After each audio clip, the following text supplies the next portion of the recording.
Sabi ko nga,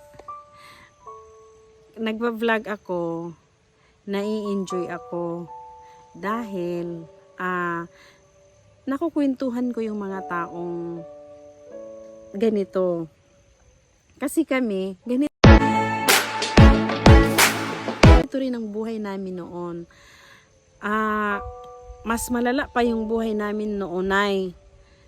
Kasi kami noon, buti na ngayon may purpose sa mga mahihirap.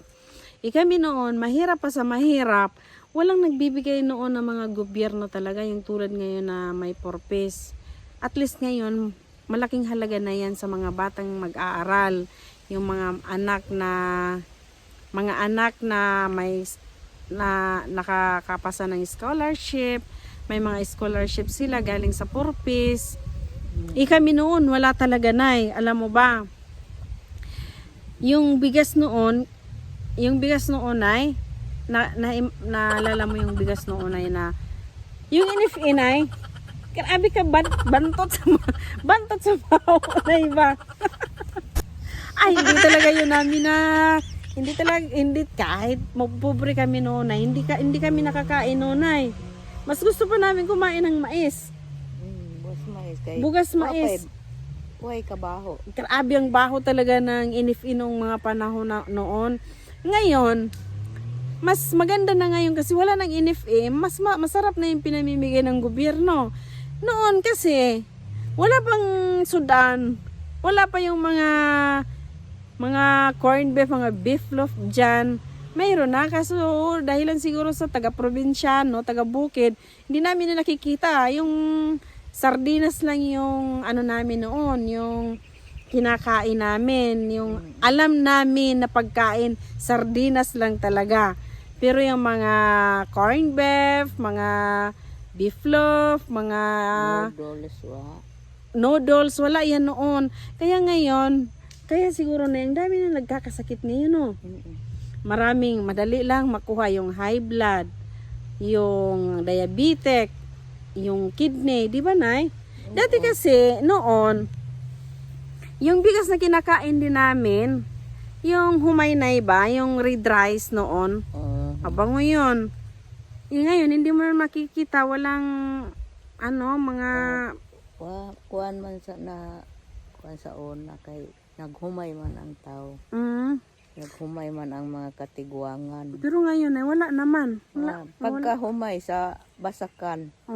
Na kargado dayan ng medisina. Pero dito na dati ganito, mga lupa ganyan. Kaya nang humay. Yung dito.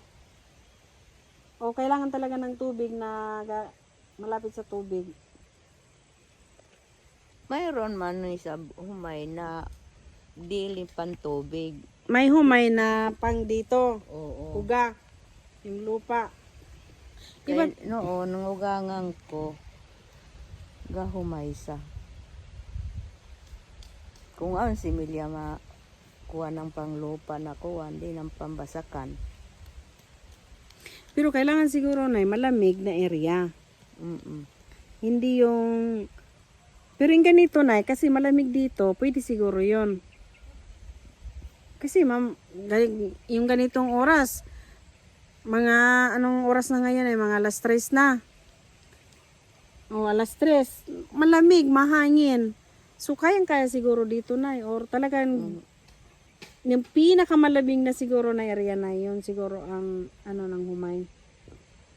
Kasagaran adto bukid yan. Bukid lagi parang sa dito doon sa sa pang Maragusan na area. Tsaka sa Nagas. Yan. Sa mga malalamig na area. Dito katamtaman lang yung lamig. Kahit hindi ka na mag-electric fan, kayang-kaya matulog. Ikaw na, may electric fan ka ba sa bahay? Okay. Si nanay nakakatulog ng walang electric fan. Dahil nga malamig. Tingnan niyo yung mga halaman, mga dahon-dahon. Dahil napakahangin dito. Diba? Yan. Di ba na yung ngayon, talagang kung may naghihirap lang, kukunti lang, hindi tulad ng mga panahon na kabataan ko yung nag-edad yata ako ng 12. Kami na, yung buhay din namin noon, ganun din. Kaso, nagsumikap ako mag-abroad,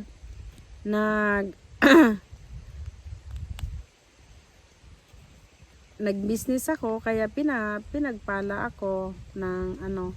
Pero, hindi naman, yung katamtaman lang na hindi mahirap, hindi mamayaman. Yung sa gitna lang na, no? Oo, Gitna ng gitna lang. Gitna ng kahirap, gitna ng kayaman. Okay. Kaya ako nagpapasalamat din ako dahil before namatay yung papa ko,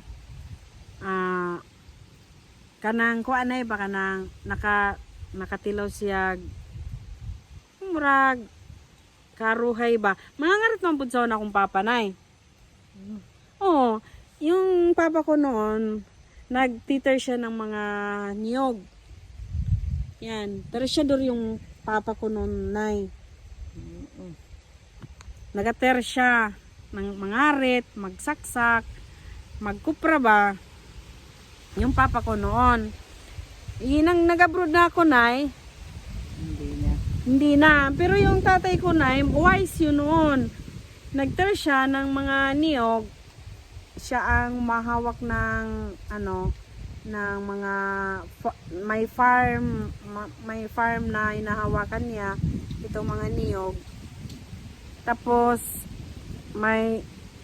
nagkwento lang yung papa ko noon. Mangarit siya na, mangarit. Pag pangarit niya, horno. Pagka horno, kuanay ka nang mag-deliver na. Deliver. Pag-deliver, Deliver yun dyan. kay sabi ng papa ko, isa pa lang daw ang anak niya, yun ang trabaho niya. Hanggang nang lumaki na din ako na, nagkaedad na rin ako, nakita ko din yung papa ko. Sabi ng papa ko, isa pa lang daw ang anak, ito ang trabaho niya dito sa mga niyog. Kapag nagpisar na, pisar no, Oo. magtimbang na ng niyog, balanse, mangumpra grocery na. Bisan kahit maliit lang yung mga grocery, yun ang magtitinda-tinda po siya na iba, mag-grocery. Tapos ibinta niya sa kapwa din niya farmer. Nagkatrabaho ng niyog. Yung tatay ko, negosyante din yun noon. Negosyante. Hanggang na lumaki na din kami, na mulatan talaga namin yung business ng papa ko, yung grocery. Hanggang na nag-abroad na kami, nagdagdagan. Hanggang na tumanda na siya, 4 years before siya namatay na, pina-stop na namin. Kasi nagkasakit-sakit na. Ayon, yun, napasa sa akin siguro yung pagka business minded ng papa ko sa akin. Kaya yun, Ikaw niya kasunod. ako ang nakano sa yapak ng papa ko. Kahit maliit lang ni negosyo, at least meron na no. Oo. Sabi mo nga, hindi na tayo mangarap na magyaman tayo. Ang importante, good health tayo. Tsaka may pang araw-araw at tayo na pagkain. Di ba, Nay? Oo. Yan mo, Nay. Kapag abot lang ng 50 itong lubi, Nay. Mura ang niyog karon, 30 per kilo. Anong sa libor, 640. Sa'yo pa hang hagbas. Paglinis ng ano, kaya itong mga ano namin, itong lupa namin, pinataniman namin sa mga tao ng ng mais para malibre kami ng hagbas. Binibigyan naman din namin sila ng pang-spray. Minsan pang-abono, protection na rin sa mga tanim na niyog at saka saging. Di ba, Nay?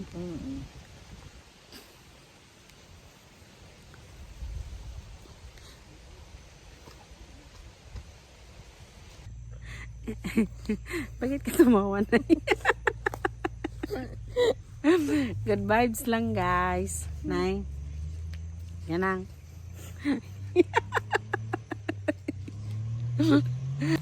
Nay, magpapagawa ko dyan ng porok. Tapos may kusina. Tapos, iimbitahan kita na pumunta sa akin. Wala naman kang ginagawa siguro sa buhay. Mayroon. Ano? Ano? Tulad nito. Magtanim. Ganyan. Yung mga pitsi-pitsi. Pitsi-pitsi, labononon. Maglabon-labon. Pugnot na. Ito kasi yung pangano ni nanay. Nay, binibenta mo ba ito? Hindi. Binibinta. Pambili ng Kape. kape daw, stick na kape lang daw.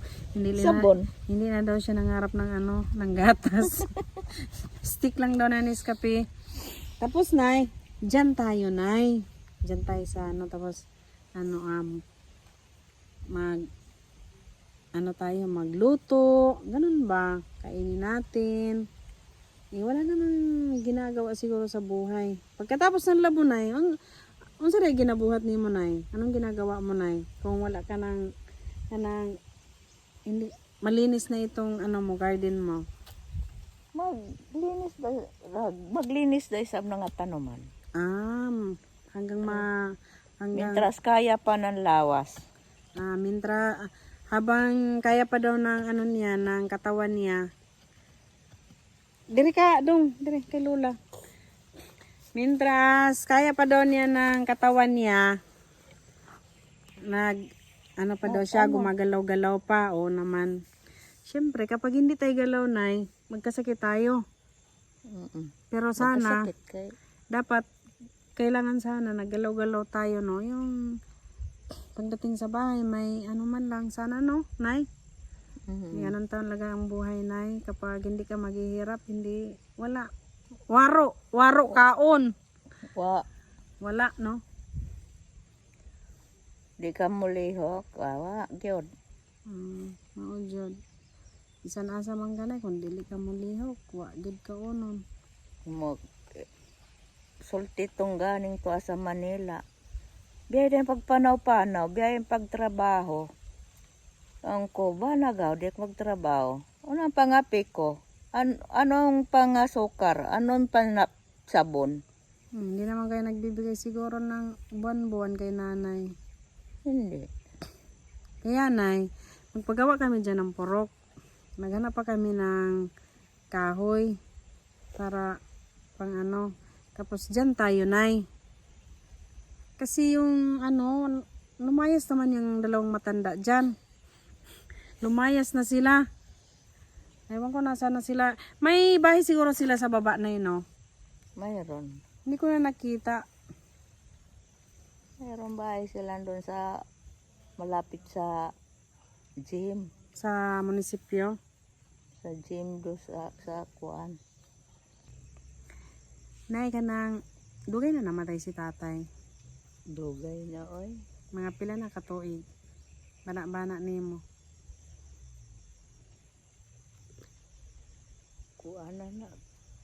Kuan na katuig kay kanang among kimodgod 4 anyos pa lang na. Niya karon mag 22 na siya. 22. 4 years old karon 22. So kuan ang 22 18 years na namatay si tatay. So nasa 2011 ay? Ano sa ba? Hina sa math. So nay kanang wala ka usay mainom daw ang panimo nay. Mahinom duman kay di man gid na malimtan kay ay gani sa 18 years nay nga nawala na si tatay. Wala ka nagkuan ka ng wala ka nag ang tawag ana nakahinumdum nga magbana ka kay para na kay katimbang sa panghanap buhay para maipakain sa mga anak mo. Wala na oy. Kay halimbawa o mangita pa ko pamilya o magkasakit na pod agyapon Ay murag na trauma ka na na yun. No? trauma ko. Unsay sakit sa imong bana? Kuan man to, complicated man tong yan sakit. Palainom siguro. Palainom, sigarilyo. May gani na yun, wa kaning suko nga kanang mo nagingon siguro nga kanang my forever my forever guys, kanang wala jud nagbana na si nanay para lang nay katimbang niya para mapakain niya yung mga anak niya. Awa Nay saludo ko sa imo ha. Wa na ako magkadumdum o magbana pa kay magbana pa ko unya unsaon pa unya ang akong mga anak sa akong banabanak ko no Ay lisod. jud nay saludo jud ko sa imo ha na. May kanya-kanya naman tayong prinsipyo sa buhay.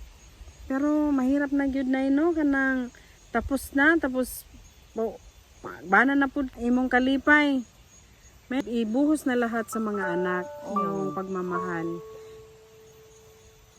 Bisan sakit nagdoble ang akong gibati nga sakit.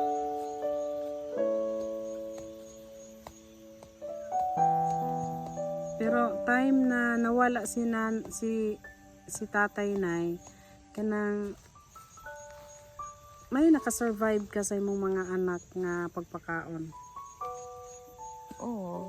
Daginot. Kadto nga mga time na yun sa trabaho nimo para lang mapakaon jud ang mga anak nimo. Kato nga time. Kadto nga time. Manguan lang ko kuan. Nguha ko og kamuting kahoy. Kung banggodon aron putohon makakaon akong mga anak. Di wala ni magibaligya. Wala. Giluto ra na ako nya moy among atubangan pag kaon. Pero nay sa pagkakaroon naman gyapon ni nga karon sa mga bukid-bukid na gyud kamuting kahoy, saging. Kana gyud ang ilaha kay sa layo ng kanilang bukid kaya hanggang ngayon may ganyan pa talaga na kumakain sila ng karlang, kamuting kahoy, saging. Ayun, ganun. Tapos na yung pag-aaral ng mga bata na kay mag-isa ka lang tapos kumbaga wala ka namang permanent nga trabaho. Yung trabaho ng asawa mo hindi mo kayang trabahuin. Buti nakapag-aral yung mga bata. Waga ni makatapos sila. Hindi sila nakapagtapos. Si akong anak na babae grade 5 pa lang to. Wa siya pasok kay way kwarta. Ang katong isa grade 10 wa mo tiwas og eskwela na narbaho og Manila. Unya karon na po iyang kuan kunohay babae. Wa na gyud makatilawog sa porta pa niya. Tong isa to grade 10 gihapon, wa gihapon makatiwas. Sige lang, importante nga na sila kay eskwela jud sila kaysa wala. Oo. Wa mo tiwas kay labi pa tong module. Gila ay sa module Lakaw Manila.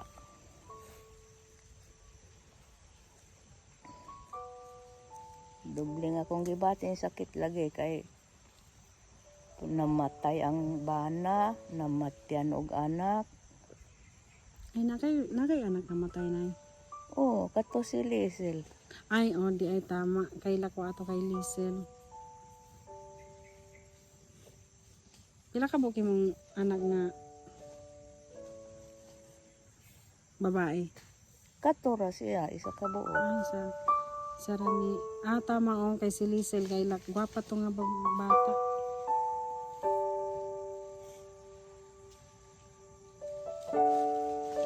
Unya, ang mga anak ni Lizel karon ay asa. Naasa ako ang isa, ang panganay. Pero nagasuporta ang papa ato sa imo ha. Wala, oy. Wala siya nagasuporta. Wala. Niya ang isa to sa iya ha. Ano? Pero kanang sa isa kasi mana dilig jud siya muhatag. Wala. Ang kalain po dana.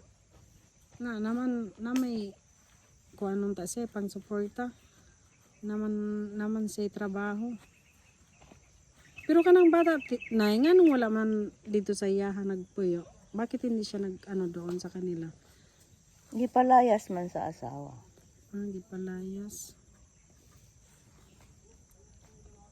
Pero nung maliit pa yan na bata na, yung buhay pa yung nanay, lagi naman talaga yung sayo no nakatira. Hanggang nang namatay na nga yung nanay niya.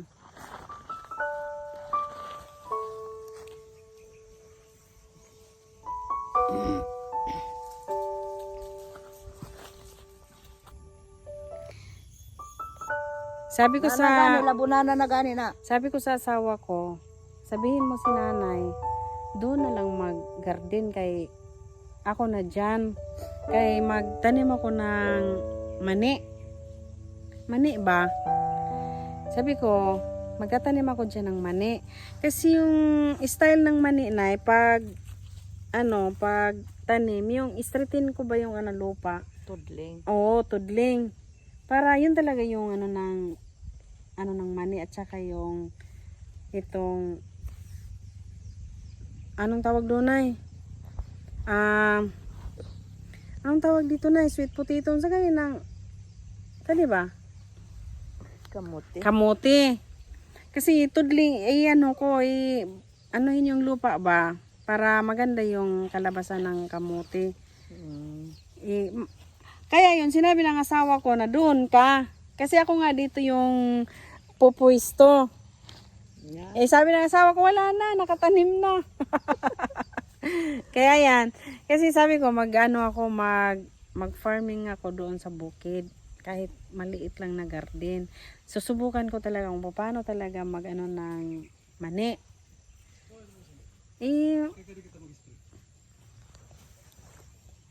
Sige Nay, sa susunod magkikita tayo at dito tayo Nay, mamaya ka na mag-uwi.